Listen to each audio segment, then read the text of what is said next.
I na kraju sigurno najviše vrijedi za ovo sve, jer ipak bez njih ne bi bilo ovo što jeste. Momci, hvala vam što ste nas usrećili, a vama poruka.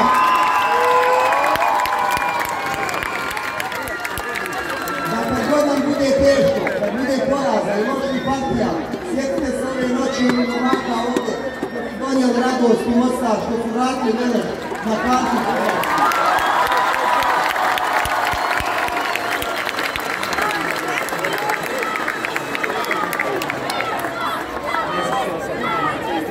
Još jednom velika hvala, ali zaista vidjeli ste kad vas nije bilo na tribinama onih 6 kola, koliko smo bili nemoćni, koliko smo utakmica gubili. Hvala Bogu kako ste se vratili, evo, nižemo pobjedu za pobjedu. Hvala još jednom.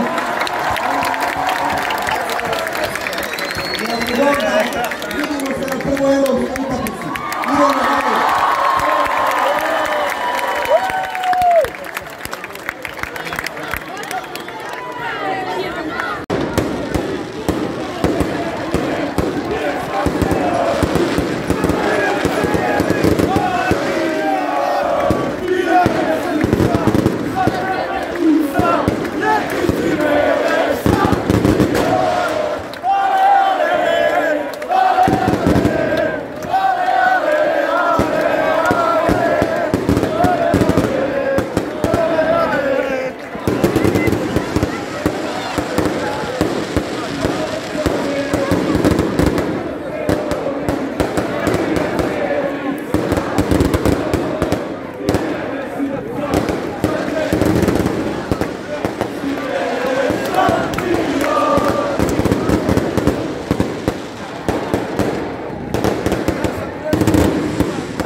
Amrožni,